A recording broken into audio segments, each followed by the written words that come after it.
everybody. Welcome to ABA Inside Track, the podcast that's like reading in your car, but safer. I'm your host, Robert Perry Cruz, and with me, as always, are my fabulous co-hosts / parents. Hey, Rob, it's Diana. And it's Jackie. Hey, everybody. How you doing? Hi, Robert.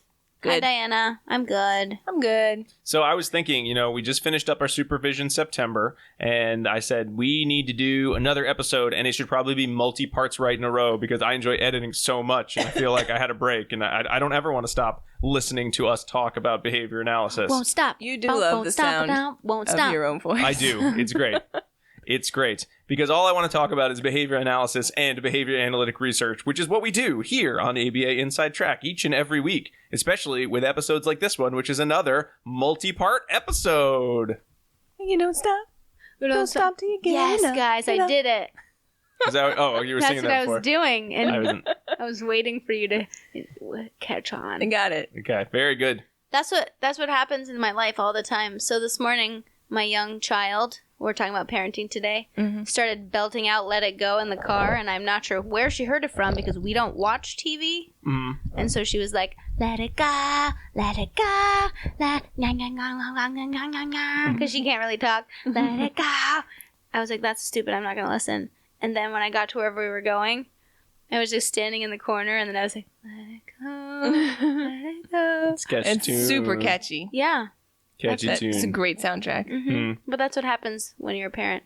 That's and you right. start singing the Wiggles and Frozen and all of those songs until your children get old enough to be cool. Oh, my kids are we're singing the Adventure Time songs. Oh, cool. Yes. Any case, Trolls is a great soundtrack. Trolls is pretty good. Yeah, Nice. Trolls is pretty good. So this week we are going to be doing something we usually do over the summer, but because of planning for Supervision September and other topics coming up, we did not. So we're bringing you our book club, which I suppose could probably be an annual thing for us, is to pick a book and talk about it. I love reading. Because we love reading. Yes, so we will not be talking about an article, but instead we'll be talking about a big old honkin' book, which is why we're taking 2 episodes to go over it. And we will be talking about the parenting book, The Power of Positive Parenting, by Dr. Glen Latham. I know this book, Jackie, you had this book first of the 3 of us. Where did you hear about this book first? I heard about this book when I was looking for like a general, not necessarily a parenting book, but a general good for lay people behavior analytic based book. Mm-hmm. So I was looking for a book that I could give to people not in the behavior analytic community that would introduce them to behavior analysis. Mm-hmm. I was teaching a class on child behavior management, and it was to like nurse practitioners and undergraduates and DNP students, so like bigger nurses in the doctoral degree. I don't know. Just bigger, larger nurses. And I only had research articles, but they were unfamiliar with single subject design and how to read scientific research in this realm, right? Not because it wasn't like necessarily medical. And so I was trying to find a textbook that I could use that would get them jazzed about behavior analysis and cover the topic that I was going to go over. I didn't end up using the book, but I did love to read it. Yeah. Excellent. And then, Diana, you had this book, The Last of Us, because I read it first. Because I procrastinated. So you heard about this book from a very handsome behavior analyst who lives in your house. And it's me! It's true. Yes! On all parts. Yes! I borrowed this book from you. That's right. I learned it by watching you, Rob. And for me, if anyone, wanted to know, I had this book recommended to me by Dr. Stephen Wong because I'd emailed him about a question related to mental health and parenting support for a student with some mental health issues.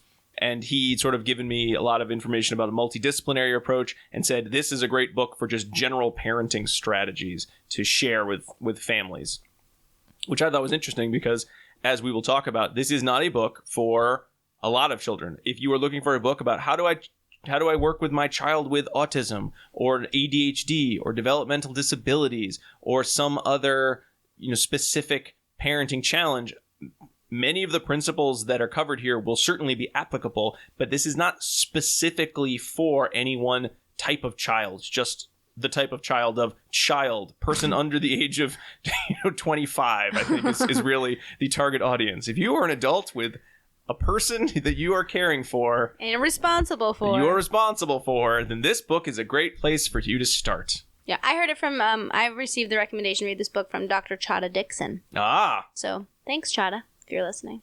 I didn't know you guys had arrived at this book independent of We one had. another. We did. And then I mentioned it to Jackie as I really like this book. Maybe we should read it. And she said, I do love that book, and I already have it.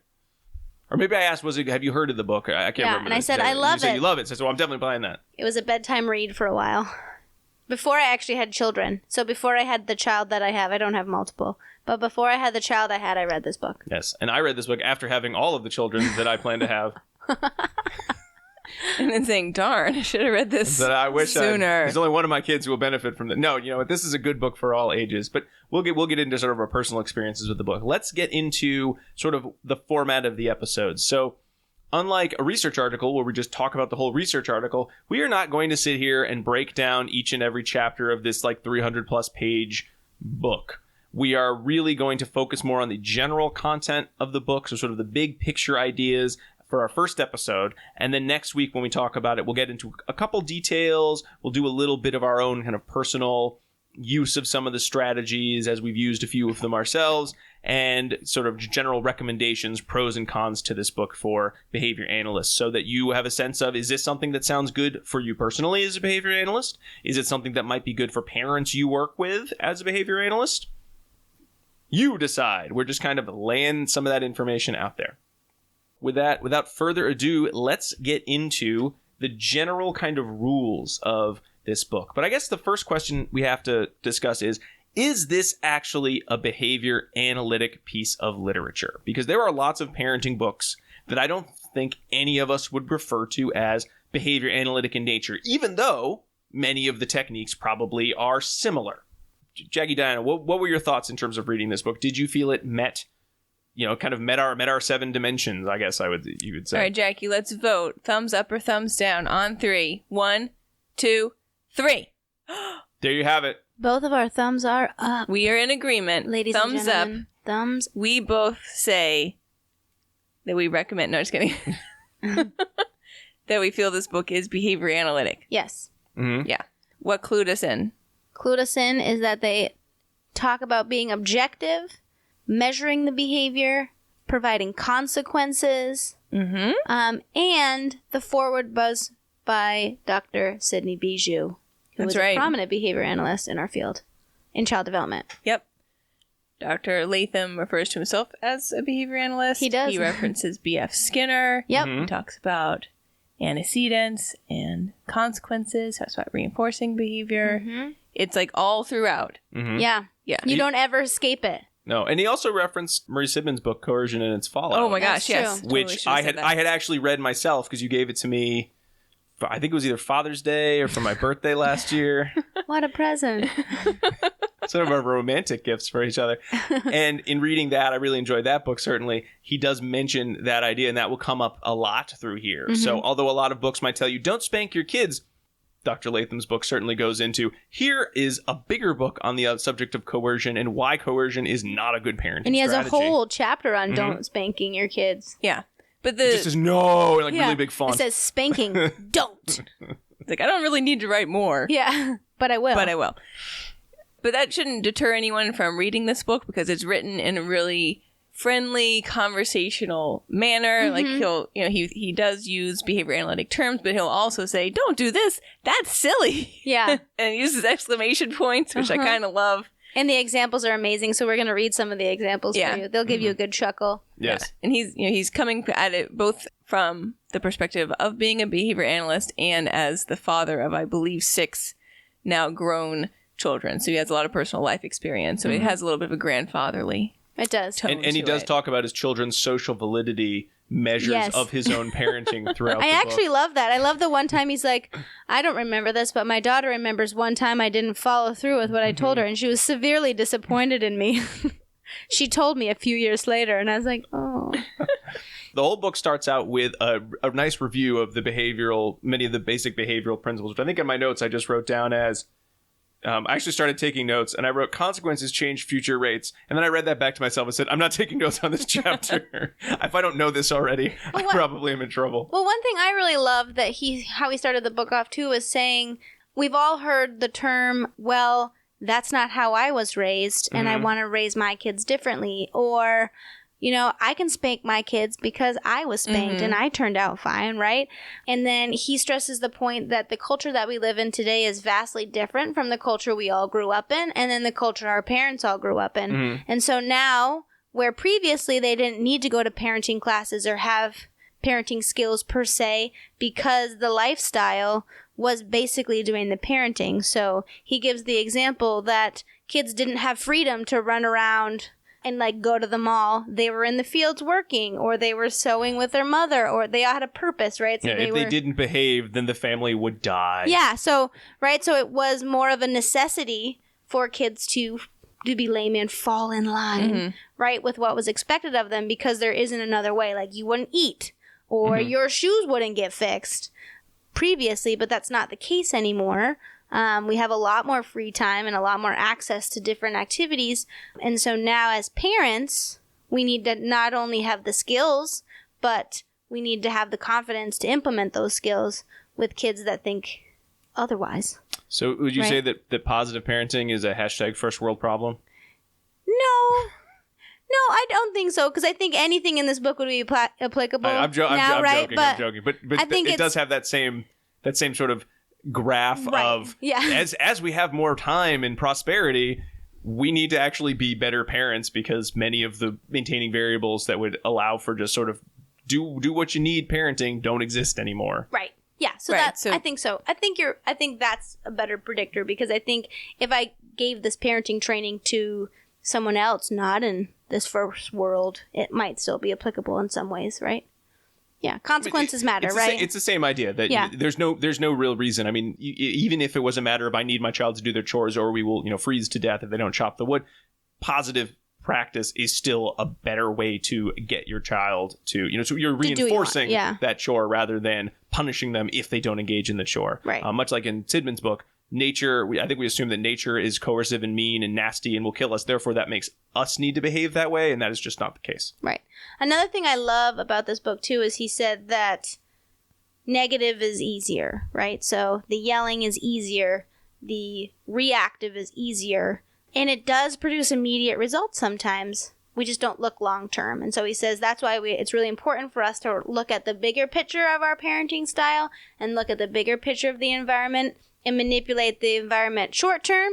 May suck, right? A little bit more, but then long term it's going to be better. My favorite thing that he said in the book through the whole way through is even though it sucks, basically I'm paraphrasing, but even though it sucks, don't throw your kids away, right? Establish a bond, keep it, because you will like them after they're 20.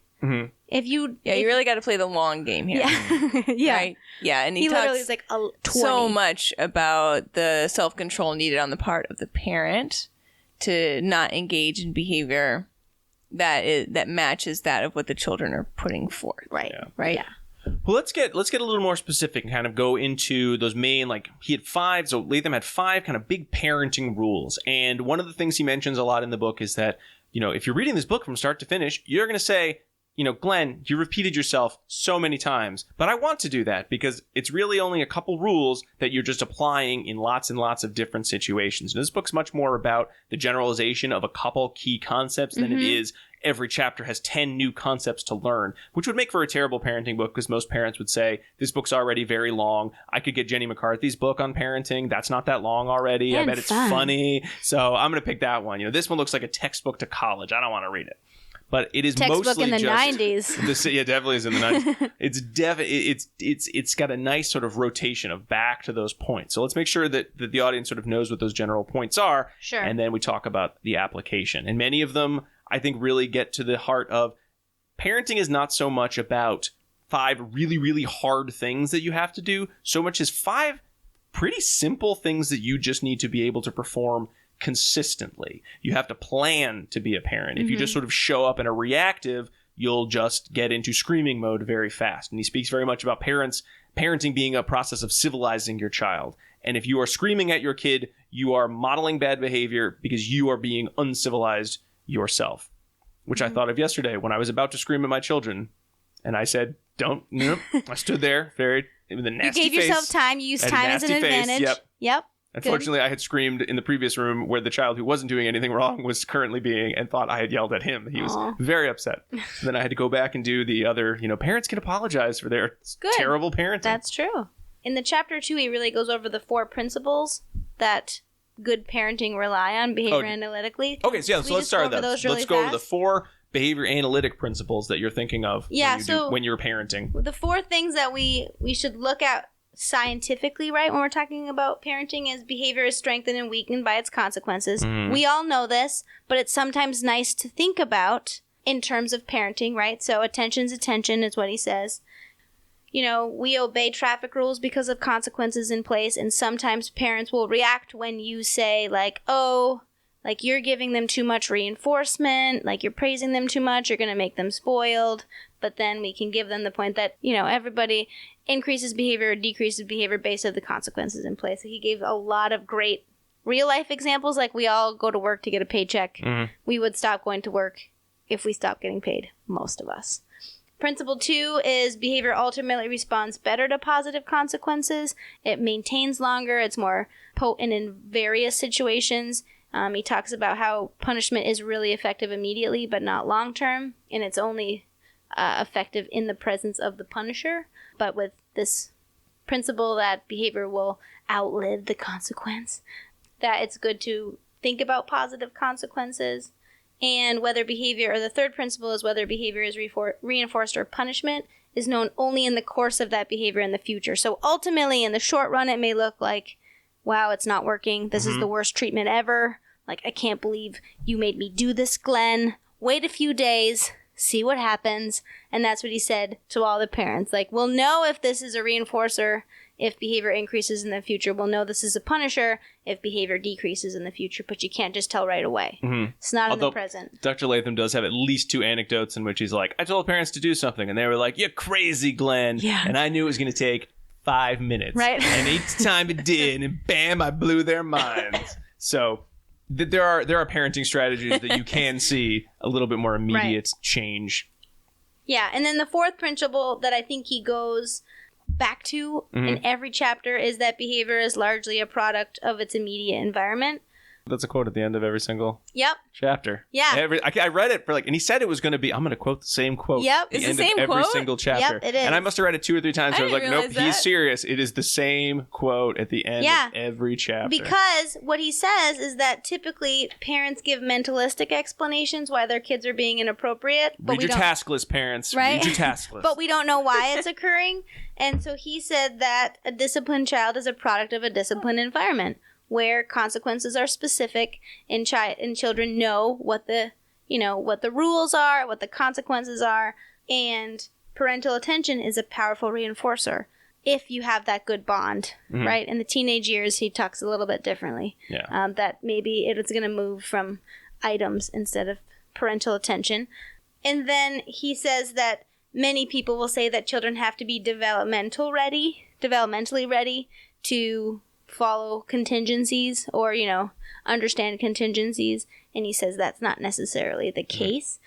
And so he said that if you set your expectations to be developmentally appropriate, then kids can follow through. So I think that's the caveat, right? Like, you can't expect a 2-year-old to clean their room to an adult level of clean. Right. But you can expect them to pick up one toy and help you put things away. And I love this quote. Good parenting requires constant tuning and retuning the environment of the home and family. So just because you did it right one day doesn't mean that that's the way it's going to be forever. Yeah. So kids change, you change, environments change, you have to change too.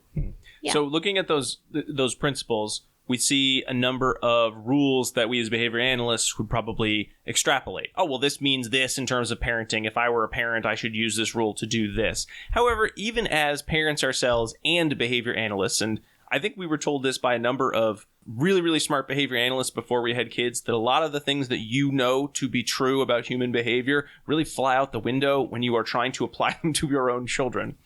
So it's nice to then have another chapter that says, all right, we know these basic principles. What does that actually mean in terms of how are you going to relate to your children? I love that. And, certainly the overall goal is to, here's, he has the Skinner quote. He wants to create the world where children can behave well. So you need to set up the environment so that there's incentive for your children to behave well, and you're making it easy for them to behave well.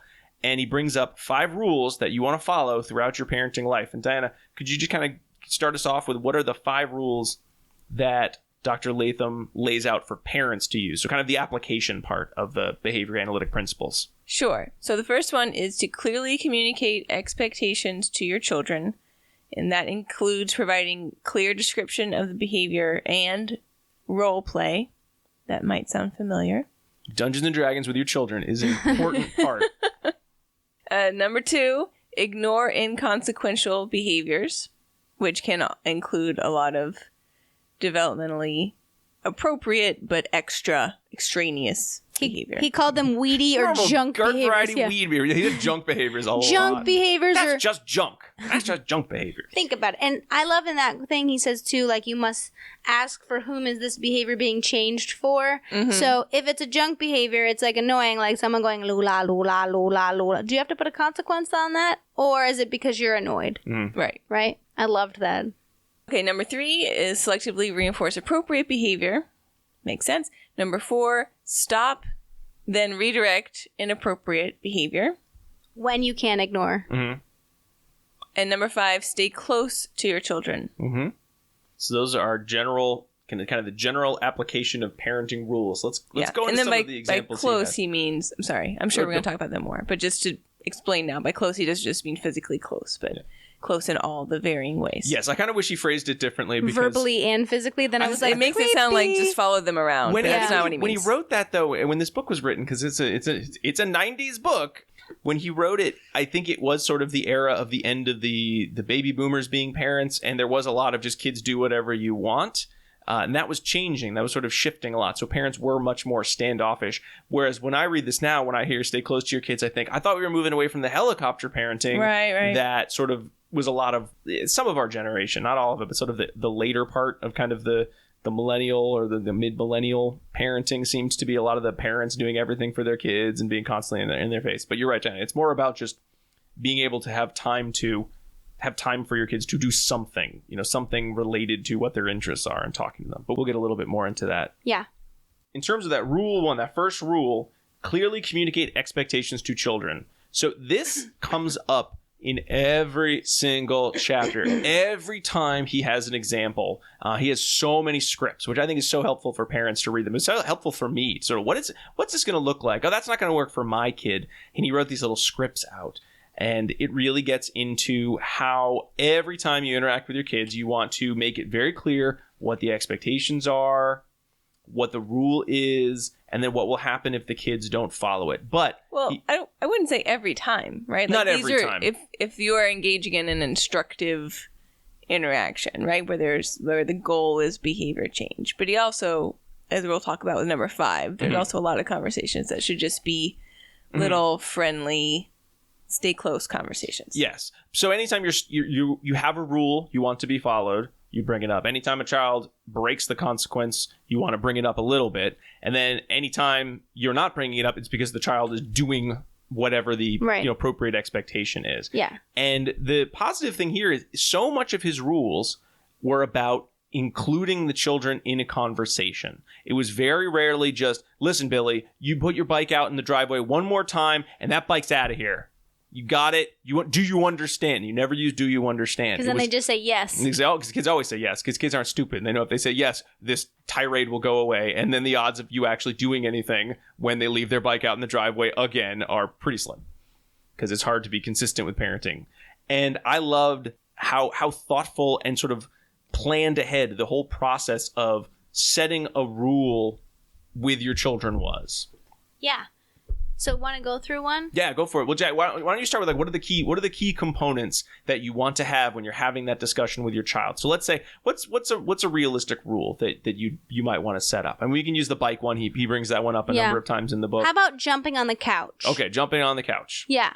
So one thing I love is that, because I'm looking at a couch right now and I just want to jump on it. That couch has been jumped on many There's times. No one currently jumping on that couch. But. So, the reasons, let's say this is not inconsequential, right? So we can't ignore it because if kids are jumping on the couch, they can fall off, they can hurt themselves, right? Let's say that they're of the age of if they do actually break the couch, Yeah. it is not something that you could be like, well, I'm going to dock your allowance Right. for $1 a week, and you will not have an allowance for about 10 years to pay back this couch. Yeah. So that's the first thing you do.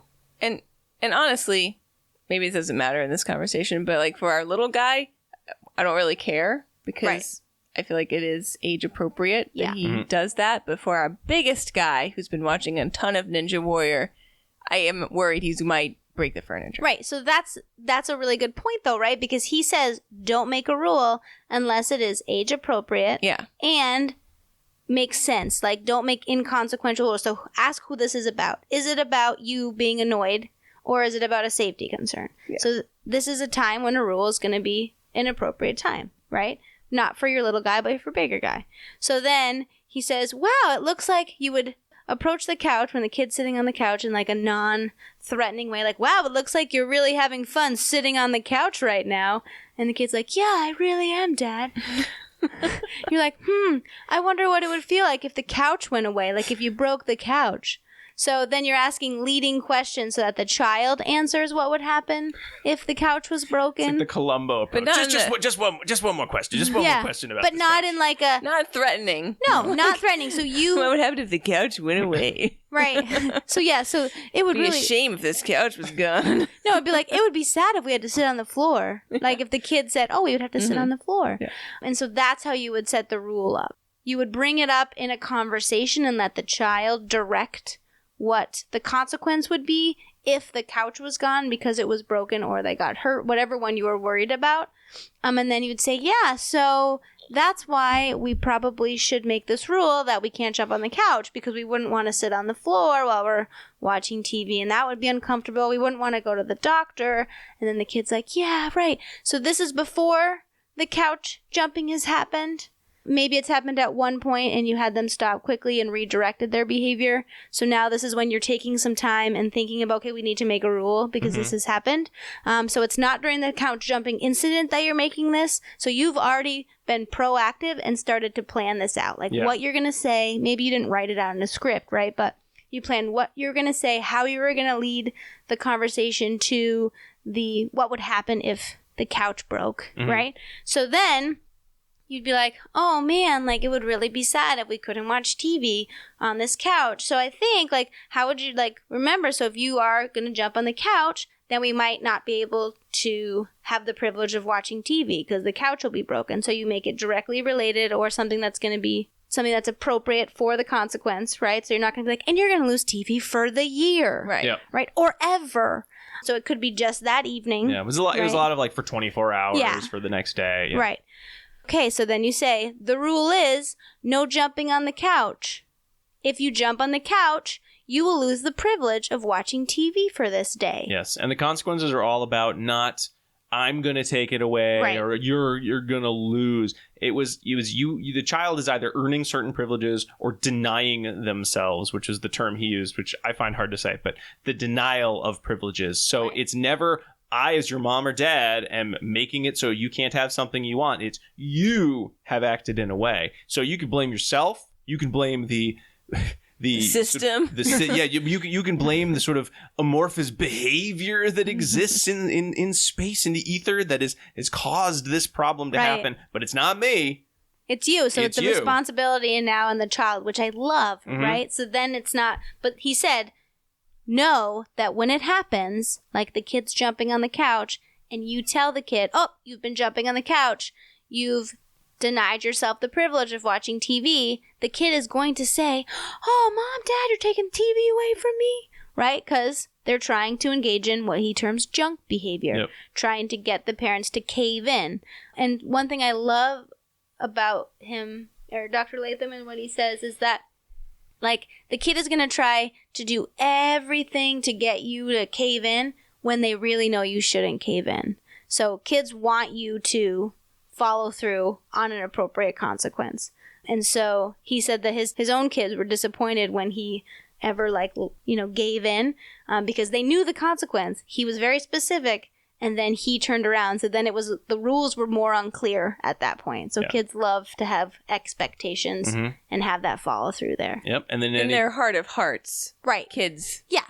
appreciate won't say having that. the Yes. stability of Long-term, consequences they like and the rules. stability. But in the moment, no, of course not. They don't want want to to be met have with whatever that they want to have, consequence. yeah. Yeah. And then a lot of what you're going to do in that is just sort of broken record, repeat back, because kids go, oh, this rule's stupid. I don't want to talk about Be this. empathetic. And you're always like, no, I understand. It's tough to talk about rules. If you're not feeling ready, why don't you go to your room for a few minutes and we can talk about it later? Because again, I'd like to help you work through this. it's when you're reminding the ready. child that, they're in control. They can have this quick conversation, which again, he says never takes more than about 10 minutes at most if you're talking about a big rule. That's with role play. And with the role play.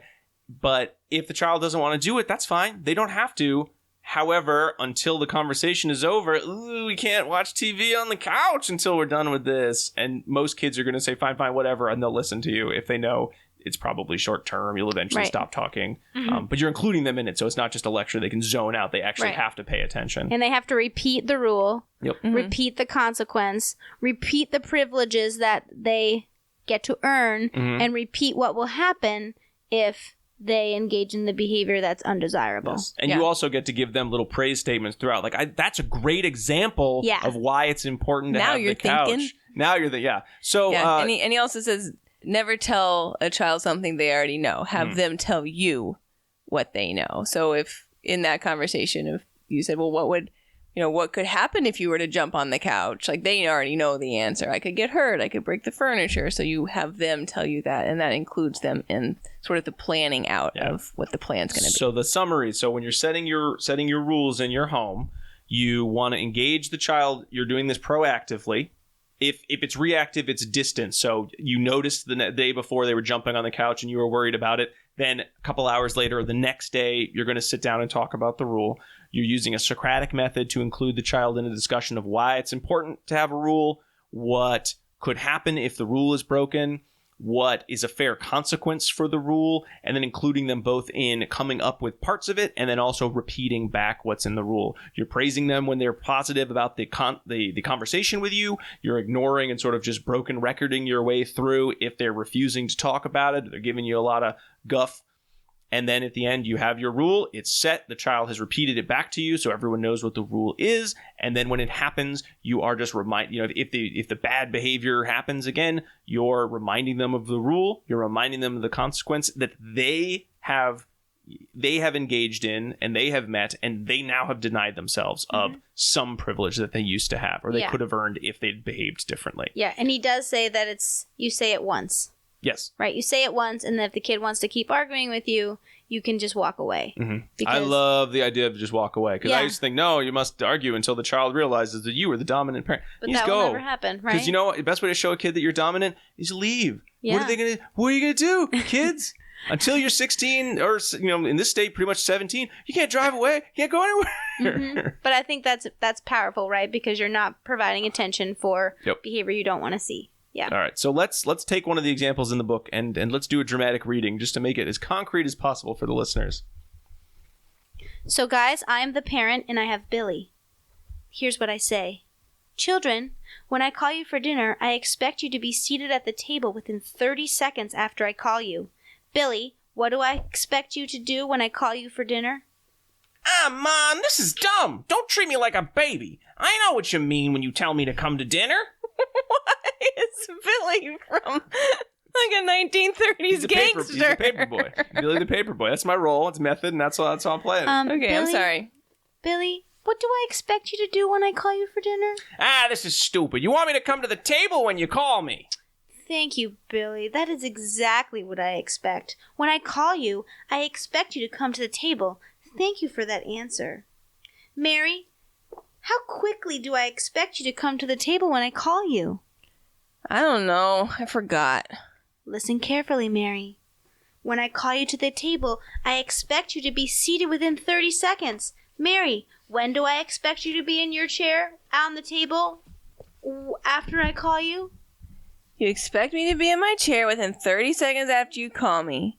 But, Mom, that isn't fair. What if I'm busy doing something? Am I just supposed to drop it and come to dinner just because you called? Thank you, Mary, for listening carefully. You are exactly correct. I expect you to be seated at the table within 30 seconds after I call you. Good. I am glad you listened carefully and understood what I expected you to do when I call you to the table to eat. When you meet these expectations, you will continue to have those privileges you enjoy so much. What are some of those privileges, Billy?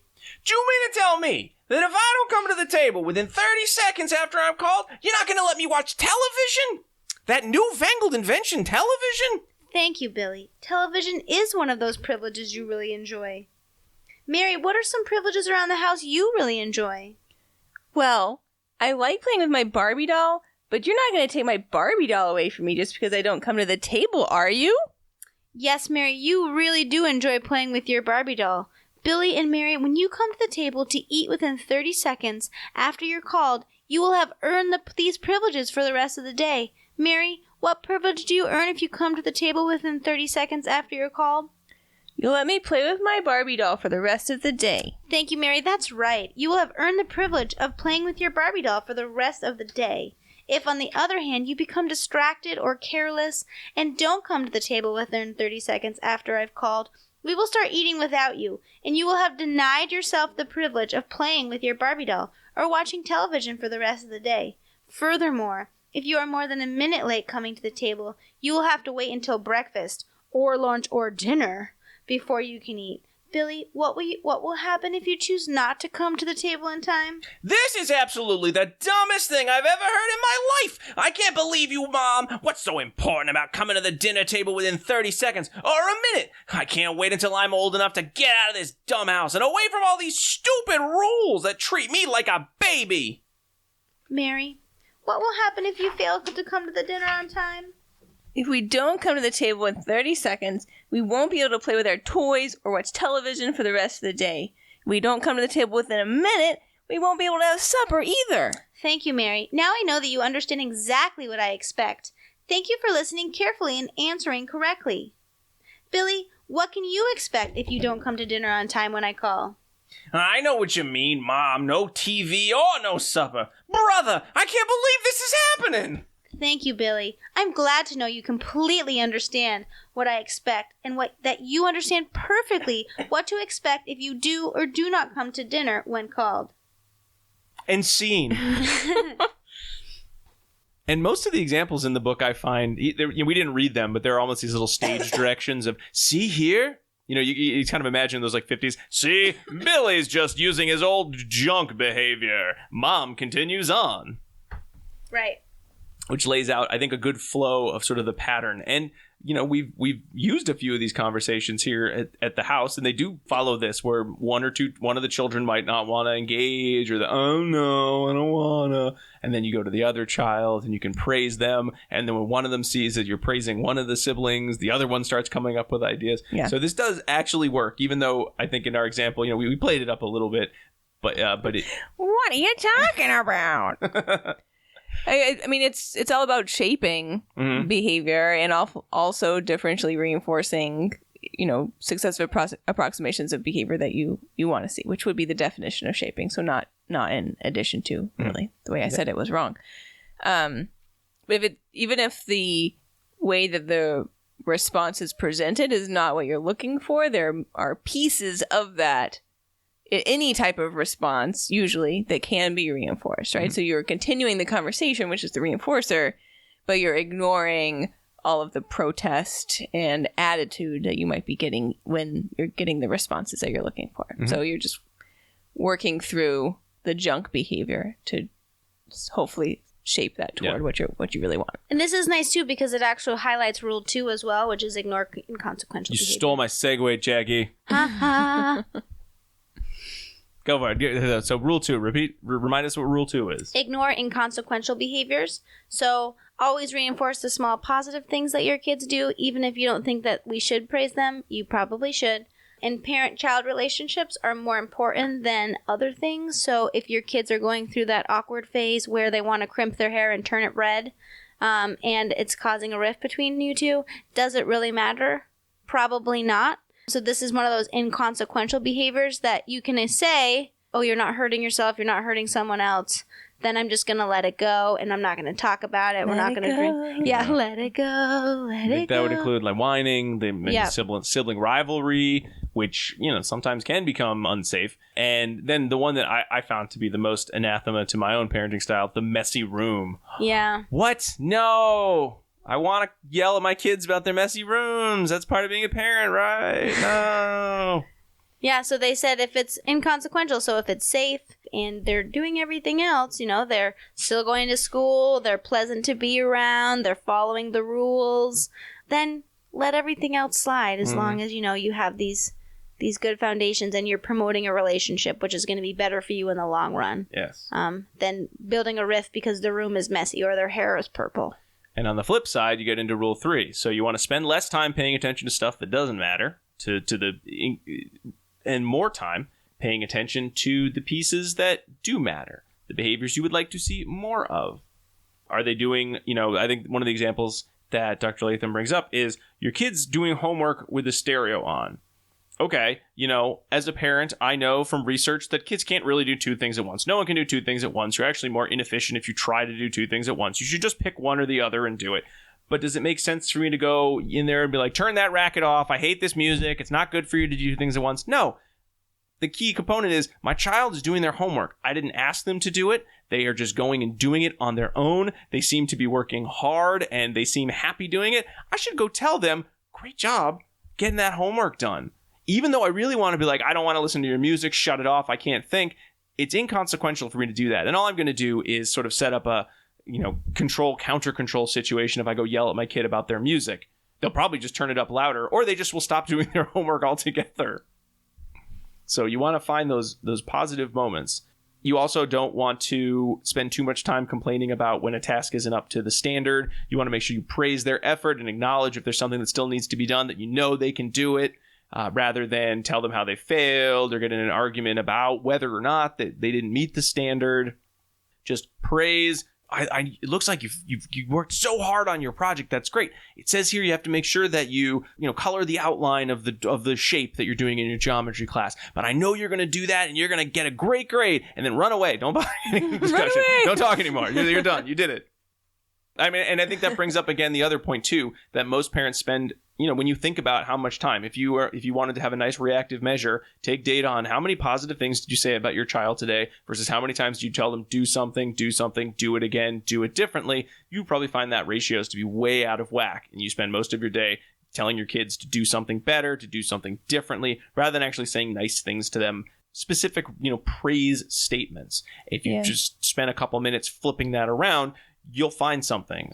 There's a nice example of a young man later in the chapter who was in a kind of home for wayward boys sort of setting, and Dr. Latham did a talk, and this kid loves being a pain. He loves being bad. And one of the employees said, you know what, I'm going to try saying something nice to this kid. And it was one of those heartwarming little anecdotes of, I said, great job trying to make your bed. And he said, I can't believe someone finally said something nice to me, and everyone's hugging and everyone's so excited. I actually cried at that moment. It's really, it was one of those really touching moments that you're like, oh, that really happened exactly like that. But you know what? It might have. Mm-hmm. There are plenty of kids who probably have never been told anything nice in their life, and it's tragic. That's so sad. Yeah. I saw a little thing, and it might have been on Pinterest or somewhere, where the mom got herself like 10 different of same color hairband and put them all on one wrist. And then every time she said something nice about her kid, she moved it over to the other wrist, so that she was trying to make sure she was staying in ratio of, like, for any corrective thing I'm saying 10 positive things, which I thought was cool. Yeah. I have 3 children, so I'd have to have like 30. Yeah, your whole but that would be a lot. But the idea of it is important. Yeah, and one other thing that Dr. Latham recognizes is that you could modify your environment slightly, so every time you walk by that. So he said, make one of your, like, paintings crooked, so every time you walk by it, you'll fix it, and it will remind you to go and then just say something positive to your kid. I think I would completely habituate to any. Yeah.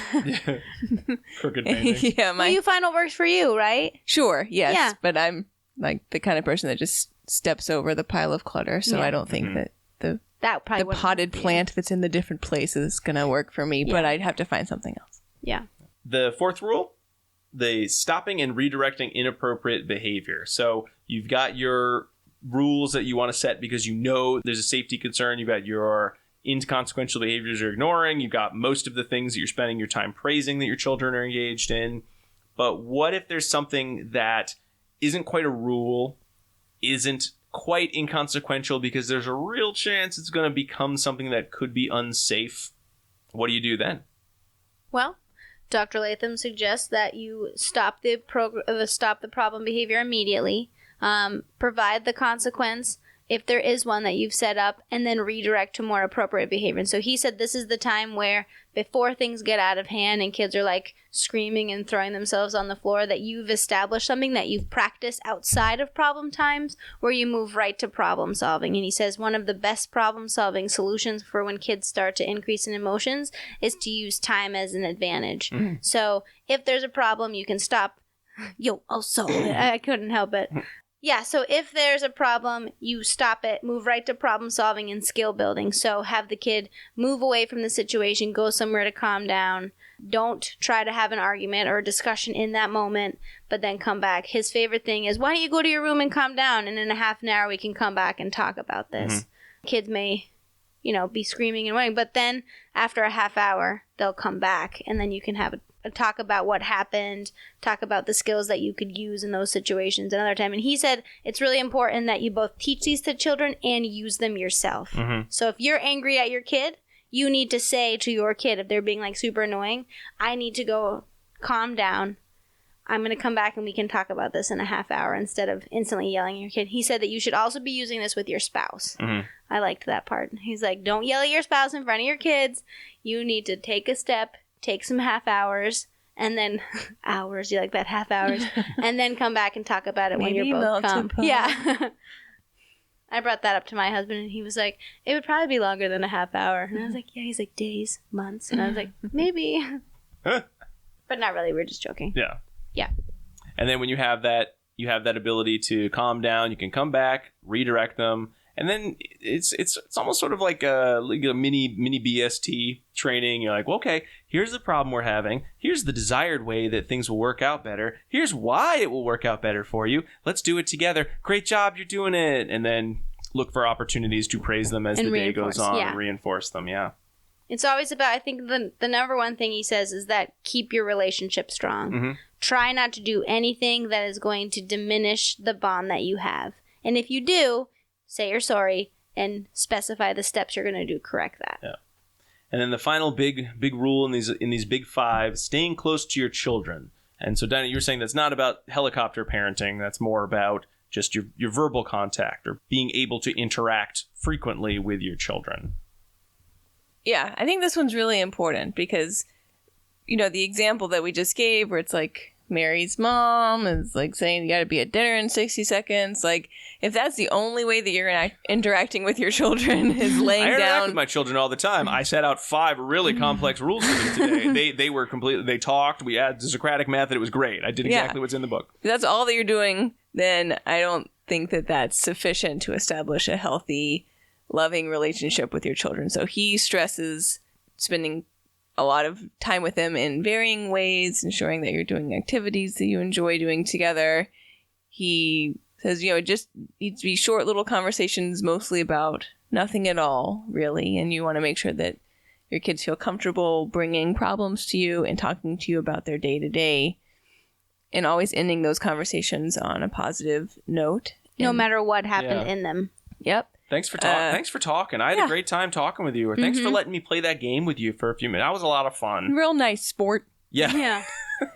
But those conversations are not time for lecture. They're not time for prying or trying to switch the conversation to be about your kids' grades or who they're hanging out with, right? Mm-hmm. They're just about establishing trust with you. And then within that also, he talks about the importance of touch and just little hugs. Hug your smelly adolescent children. Yep. It doesn't matter if you don't feel like hugging. I loved that when I read it, and I was like, yes! Yep. Yeah. And what did his daughter have? 4 hugs for... 4 hugs for survival. 8 hugs for happiness. 12 hugs for growth. Yeah. And she had that up in her room, and then she would come to her parents and say, I haven't had all my hugs today, and make sure that she got her hugs, which is really sweet. He says, don't be afraid hugging your adolescent boys. Like, you should maintain that physical contact. And if they don't want hugs, you can give them, like, any type of... Anything. Yeah. Yeah, pat That's on the back, appropriate for just them. some type of physical contact. Yeah. This is a rule that I think we had an Ed Week video posted probably like 2 months ago, that it's like schools are looking for ways for teachers to say positive things to kids. And it was a video all about like giving your class a high five when they come in the room. And in my workplace, one of the opening day activities was a video where it's comparing how teachers can just be so disconnected from their students. Like, so many students come in, they're like, "Hi, Mrs. Jones." And so, yeah. We got to be quiet. It's test time. And how quickly just kids get shut down when they try to engage in these small interactions, and how easy it is to engage in them and demonstrate to the people, whether they're your children or children you're working with, that you actually do care about them. And I just found that very funny. There's a study that looks at that. It's They looked funny at the that difference between it's one of just those like an simple opening things. greeting to particular kids. I think they were just looking at cooperative behavior. Mhm. Do you know the one I'm talking about? Yeah, but I can't I don't know think the name of names, it off but the I'll top look. of my head. It made a big difference. Just that initial, like, "Hi, Billy, how are you today?" And that's shocking, because this is a pretty old book at this point, and it just seems like one of those common sense is, well, why wouldn't you say hi to somebody? That seems nice. So this is an important one. If you still don't quite know what it is, he has a fabulous grid in which there's the light, friendly conversation with your son or on daughter. page 76. And then on the left side of the page, on the right side, it's here's how you took that nice, friendly conversation and turned it into a sermon about what a piece of garbage your kid is. Yeah. And, don't do the one on the right, everybody. It was sort of like I think it was the Right. basketball example of like, oh, Yeah. that player seems real good. Tell him I think he played nice. Anyway, I'm so glad we got to see that game together. Yeah. And then the left one and the right side is if you applied yourself, you would be the star basketball Yeah, player. what's that kid's GPA? Yeah. Oh, you could have that GPA. Yeah. Yeah. And the kid's like, "Why did this turn into a conversation about that other guy?" Yeah. So one of the men's would be like, "I love you, Dad," and the other one, "I hate you, Dad." And I you like- can see why. And one of the things that he stresses under Rule 5 is unless you think it will change the probability of the behavior occurring and make things better, don't say it. Yep. Yeah, so if it's not going to make anything different, don't say it at all. Just keep your mouth shut. And honestly, if you take a moment to think about half the things you probably say to your kids after a long, stressful day, the odds of them starting out as a parent, or if you've been parenting a while, the odds of them being positive or meeting that criteria, they're real slim. When you think critically about how many statements you make to your kids in the day when you haven't followed many of these rules, many of them really are just kind of, I said this because I had to say it because it made me feel better. Very little of them are, I thought this would make my parenting better, or I thought it would make my children more happy and well-rounded individuals. They're just these sort of uncivilized, as Dr. Latham would say, statements that we throw out to be kind of selfish and obnoxious. And I'm not saying that, I'm not painting that brush to other parents. I'm speaking specifically to statements that I know I have said in the past. All right, well, those are our 5 rules. Well, now that we got the crux of the whole book under our belts, let's take a quick break and come back with a few words on consequences. We'll be right back.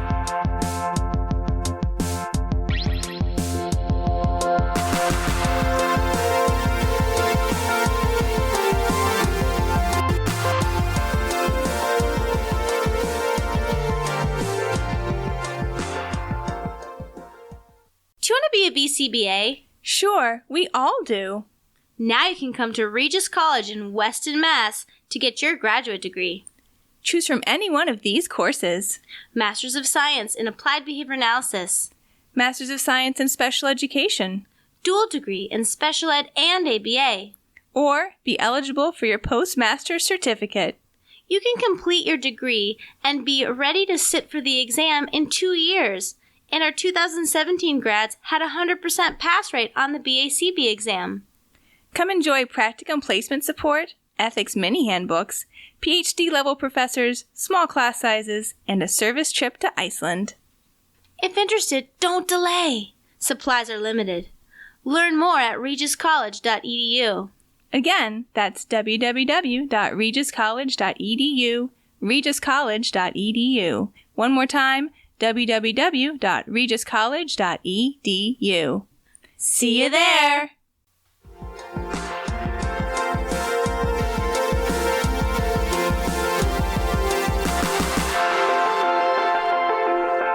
And we are back from a quick break to share with you the first of our secret code words. Yes, that's right. ABA Inside Track is ACE approved. So by listening to our show, you can earn CEs. And you just need to kind of go to our website and you need to enter in your information plus 2 secret code words hidden throughout the episode. And the first of those code words is coming now, and it is Gee Whiz. Geewhiz, with or without a space. We don't really care. But it's space. If you're going to be grammatically correct with your gee whizzedness, it's a space in between the two of them. Gee whiz. When we left for break, we talked about the 5 general parenting rules that Dr. Latham lays out, sort of the generalization of the behavioral principles that he discussed and that we all know and love. Now let's talk a little bit about his view on consequences, because setting rules is easy. Having simple rules with simple consequences can be easy. However, it's not always as straightforward as that, I think, with parenting, because consequences typically take on a life of their own and they can be very emotional. So what are some ways that we can avoid falling into some of those bad parenting traps and just focus on using consequences for good? Is the question I lay out to you, my co-hosts. I think that the consequences should say something. And you just let them say it, right? You put the consequences in place, and then that's what happens, right? So if you jump on the couch, you don't get TV. And it's not the parent's fault, but that's just the rule. Right, and he also lays out or highlights the difference between natural consequences and then social consequences. Mm-hmm. So some behavior produces natural consequences that in and of itself will function to, as a punisher, really to decrease that behavior in the future. So if you're jumping around on the couch and you fall off the couch and hit your head, then that in and of itself should function as the consequence. Mm-hmm. And adding on top of that an additional social consequence of, oh, now you can't watch TV, most likely it's not necessary in that particular scenario. So it's okay to comfort your child and be like, oh no, are you okay? You fell off the couch, and just let the natural consequence really function as the main consequence in that scenario. But there might be other scenarios in which the natural consequence you're hoping to avoid needing to have that ever be met in a situation where it would be truly unsafe. So in that case, you may need to impose a social consequence in an effort to not have the natural consequence be contacted. Mm-hmm. And that social consequence would be something like we discussed before, like you would set up, oh, no TV for 24 hours. If it was continuing. Yes. If you realize that was not, the natural consequence was not effective in the future. Yeah. So if he continued to jump on the couch. Yeah, and if you feel that there's a consequence that warrants being discussed, you set it up as early as possible rather than waiting for something to happen multiple times to drive you nuts, to start screaming about it. You really want to have that consequence pre-discussed. Right. It has to be there. And I mean, a theme throughout the book is the parents need to be proactive in all of this plan and not reactive in the moment. Mm-hmm. He discusses that again and again. And it's so important, if you're just like living your day to day, then your kid just keeps jumping on the couch and you keep yelling about don't jump on the couch anymore. And maybe, like he said, in that moment, they stop jumping on the couch, but they go back to it later on. So it can be easy to think that, yes, this telling them to get down off the couch is working because then they stop doing it, but they just keep going back to it because kids are kids. When in reality, the attention that you're providing to them really could be maintaining that behavior, even though it doesn't really look like it at the time, right? Yeah. So like that initial like gut reaction, which every parent has, is to tell their kid to stop jumping on the couch, isn't working in the way that you think it would. So you need to do a lot of planning and be proactive in how you're going to approach the contingency and then follow through with the consequence that follows it, which, while it's not, hard stuff to do, it's just not how you naturally think when you think about parenting. Well, then that's the other point, is that when you are proactive in setting these consequences, you're going to avoid losing control of parenting, which gets its very own chapter in the book. It's a whole chapter of most of the time parents will make unreasonable consequences when you're in like an argument with your kid. Like you're like, go do your homework. Like, I'm not doing my homework. Well, you're going to lose TV if you don't do your homework. I'm not doing my homework. Well, that's TV for 1 day, 2 days, Right. 3 days. You want another one? Like Breakfast Club? Mm-hmm. You know, when the principal yells at the kid. You tape the kids' butt cheeks together. Right. Like Emilio Estevez. Right. But if you already have a plan laid out, it avoids all of that argument and still promotes the relationship, which I love.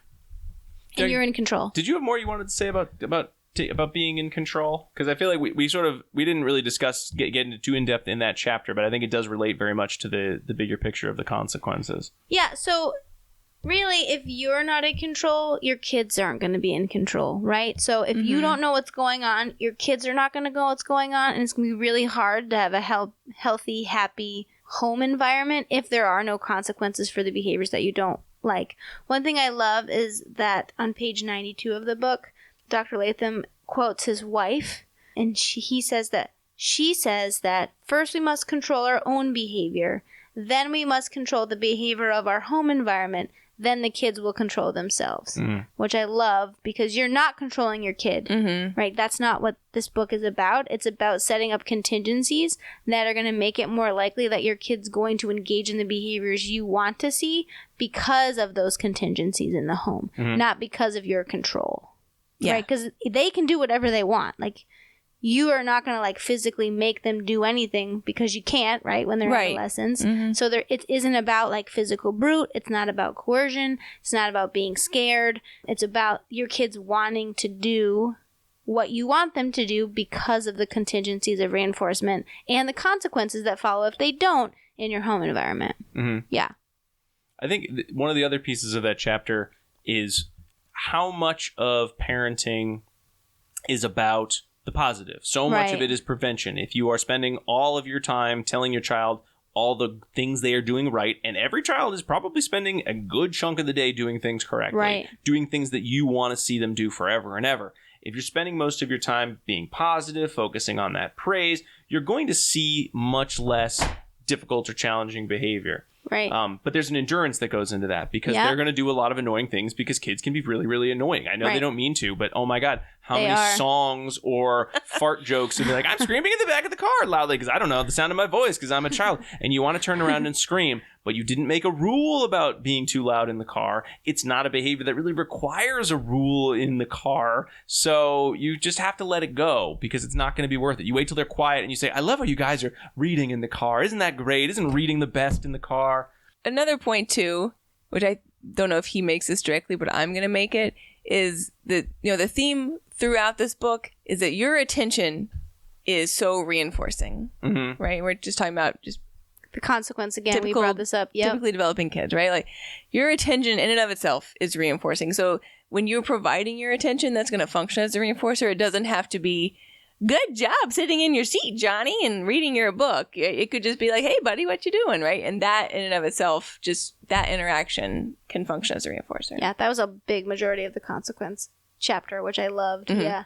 And I can say that the in control piece, I love that he said, go out of your way to be nice to your kids. Even if you're in that horrible teenage year when they're 13 to 20 and they're like miserable and not awesome, go out of your way to say something nice to them every day. And make sure you're saying something nice to every member of your family every day, which I love. I think one other way to keep being in control, so when you have to lay out consequences, you have to follow through with consequences, is you think about it like, and he makes this sort of the simile of it's like you're a doctor, you know, you're providing behavioral treatment just like you might provide first aid treatment. You know, if you go to a doctor's office and you say, oh, doctor, I'm having a heart attack, they don't spend the first 5 minutes yelling at you about like, well, you've made some terrible choices in your diet. They have to make sure that you don't die first. Then afterwards, they might talk about your diet.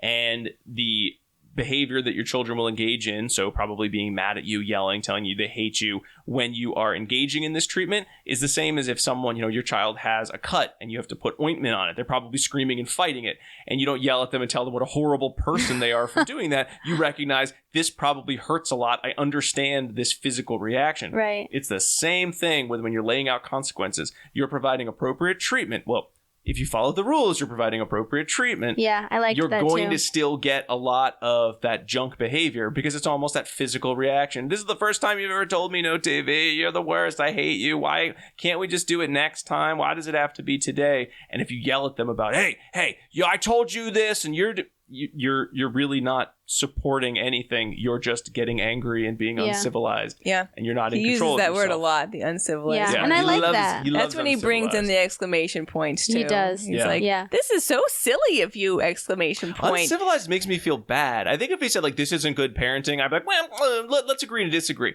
But when I'm referred to as uncivilized, it does really feel like, yeah, that is really crap behavior. Even if he called it like, you're being a jerk or what an ass you are, I still don't think it would have the same ring and that same... It does. You know, I'm going to take a moment and think as the uncivilized as a term. Yeah, it's really good. Like, we expect this of kids because we're trying to teach them how to be good adults. But if you're already an adult, you cannot behave in the same way your children are behaving. I love that. And I also love that he says that when you're thinking about consequences, make sure that they're not punishing for you.